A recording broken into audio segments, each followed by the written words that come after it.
Welcome to the Exhale Podcast, a candid conversation about current matters relating to respiratory diagnostic and lung health. Your host today is Mark Russell, Marketing Communications Manager for Vitalgraph in North America, a global leader in respiratory diagnostics. Today, we had a conversation with Kathy Przywora. She's the Vice President of Community at the Asthma and Allergy Foundation of America. We had a discussion about chronic cough and her own experiences with it. Kathy, welcome to our podcast. Thank you, Mark, for inviting me, and I'm excited to be here. Great. Well, hey, why don't you please give us a little background on yourself, education, experience, and your current responsibilities? Yeah, so I'm currently the Vice President of Community at the Asthma and Allergy Foundation of America. I manage AAFA's online communities, our social media, and how we share all of our resources that support patients and families managing asthma and allergies. And this includes our Kids with Food Allergies division. So I came into this space as a community member. So I have asthma, allergies, eczema, and food allergies, and I've also dealt with a chronic cough. So my now adult children have had various combinations of these atopic conditions through the years as well. So I also get the caregiver perspective. You know, I came in as a volunteer on the community forums early in the journey with my children and discovered a lot about my own conditions. And so I wanted to give back to help other families that need this critical information to help them manage their conditions, their children's conditions, and advocate for that care. Great. So what are the criteria of a chronic cough, and what types of chronic coughs are there? So a chronic cough is defined as a cough that lasts 8 weeks or longer in adults or 4 weeks in children. And coughs can be either acute or chronic. So an acute cough usually starts suddenly and is caused by something like allergies or a respiratory infection like a cold or the flu or sinus infection. And those usually go away after 3 weeks.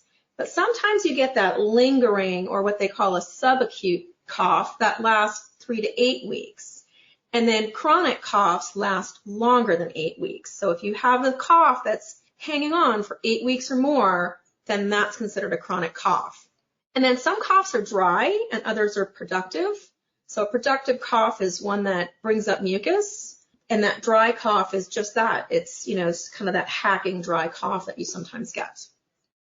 So what are the chronic cough symptoms and risks? I mean, if somebody has a lingering cough, what are the risks for people with this terrible disease? A cough usually starts with something that's irritating your airways. So you feel that tickle in your throat or that kind of twitch in your chest, and you just need to cough. So sometimes you cough once or twice and you can clear that feeling, but sometimes it sends you into a coughing fit, and that can be really stressful for the person coughing and for people around you too. So a chronic cough is more than just an annoyance. It can interrupt your sleep. Mine often acts up as I'm trying to fall asleep. And so I get half asleep and I wake up, I'm coughing, and I have to sit up and I have to, get some water. And then we repeat the whole situation again. That disrupted sleep can lead to fatigue, difficulty concentrating, headaches, and so forth. And severe cases of chronic cough, especially with those coughing fits, can actually cause vomiting, lightheadedness, and even rib fractures. Dang, guys, that's pretty tough. So what are the most common causes of a chronic cough? So some common causes of chronic cough are tobacco use or exposure to secondhand smoke, postnasal drip. This can be from allergies, sinusitis. Asthma and COPD can cause a cough that can be chronic. Acid reflux can also cause a cough because you have that reflux that irritates and causes a cough. Some medications like ACE inhibitors used to treat high blood pressure, heart failure, and kidney disease, those have a side effect of a common cough. So if you develop a cough and you've been put on a new medicine, check with your doctor to make sure that it's not a known side effect. Then there's sort of some other kind of scarier things like lung cancer and other lung diseases like bronchiectasis or interstitial lung disease that can cause the chronic cough. Sometimes no specific cause can be found, and sometimes that's called a neurogenic cough. And this is, when they've ruled out all the common and even the scary stuff, and you still have a cough, and they've tried treating the underlying conditions like allergies and asthma and reflux, and just nothing is making the cough better. So fortunately, chronic cough typically disappears once the underlying problem is treated, though. So what chronic cough treatments have been developed to help? Treatment for chronic cough will depend on what's triggering the cough, right? If it's irritants that are triggering it, then we try and avoid the irritants. So, don't smoke, avoid secondhand smoke. Poor air quality can trigger a cough in some people, so check your air quality before going outside. Keep your windows closed when the air quality index is high. Avoid or reduce your exposure to things like allergens that you're allergic to. APHA has a great resource to help you find ways to improve your indoor air quality as well. If you have an underlying infection like a sinus infection or bronchitis, the doctor can treat the infection and then the cough should clear up. And likewise, if you have reflux, the doctor can, help you come up with a reflux treatment, which may be avoiding spicy foods, avoiding eating too late before you lay down to go to sleep, and there are some medicines that can help as well. As far as symptomatic treatments, things like cough drops or hard candy, you have to be careful with these with smaller children, obviously. Cough suppressants, stay well hydrated. Make sure that you're drinking enough fluids to keep those mucous membranes, moist and not irritated. Steamy showers or moist air can help. And for kids, check with their doctor about what's appropriate to give them. I'm sure even a humidifier would definitely help with people with cough. Yeah, there are some things you want to take into consideration if you decide to get a humidifier. Make sure that you're cleaning it correctly because humidifiers, because it's wet, those can breed mold. So just make sure that it's getting cleaned so that you're not putting a different irritant or allergen into your air and breathing in those mold spores. And I'm sure, speaking of mold is probably another factor that can bring on chronic cough also, wouldn't you say? That would be falling under those allergens. So, things like molds or dust mites that can live year-round indoors.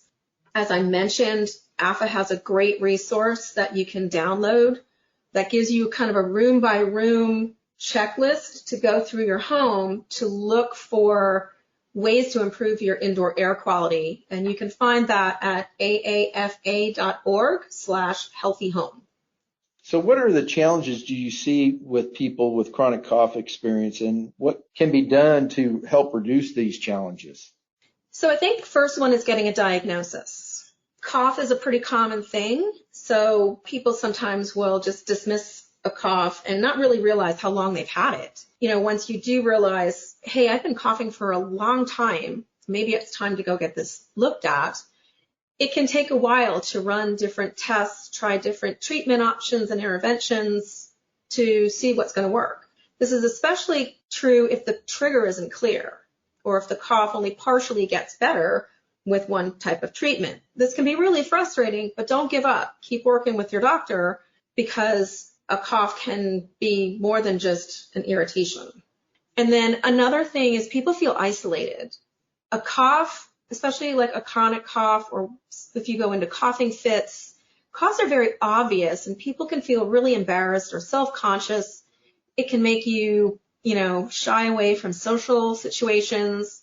Nobody wants to be the person constantly coughing in a restaurant or a movie theater or on an airplane. So, our experience with COVID has made it even more awkward to have a cough. People around you automatically think you have something contagious, and it may just not be true.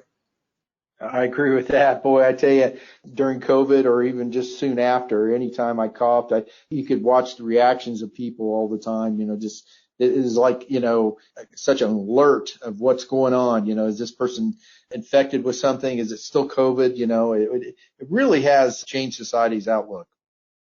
It definitely has. And I tend to wear a mask even before COVID.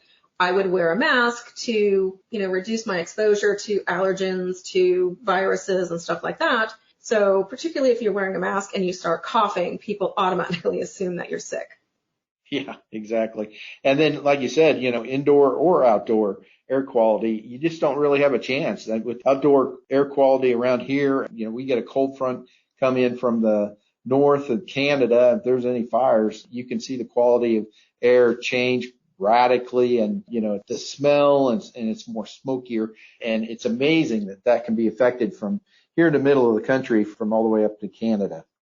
Right. And, where I lived in California, we had wildfires all the time, and that was a constant source of irritation, and our air quality would be really bad. If you are dealing with poor air quality like that, there are ways that you can stay indoors and help improve your indoor air quality. Things like an air purifier can help, like a portable one, or if you are running your air conditioning, make sure that you're not drawing air in from outside. Check windows and doors in your garage and stuff for leaks to see where the bad outdoor air is coming in.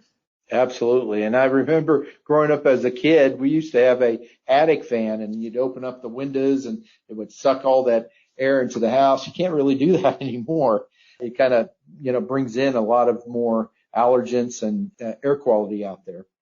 Yeah. And, more modern houses also are built to be more sealed up, right? Because of weather efficiency and stuff like that, they're more sealed. And so your outdoor air and that poor air quality can get indoors, and then it gets trapped in there. So opening the windows will bring more outdoor air in, but it doesn't necessarily take the indoor air out. So why is it important to raise awareness about chronic cough, and where can patients find more information out there to help them better diagnose this terrible disease?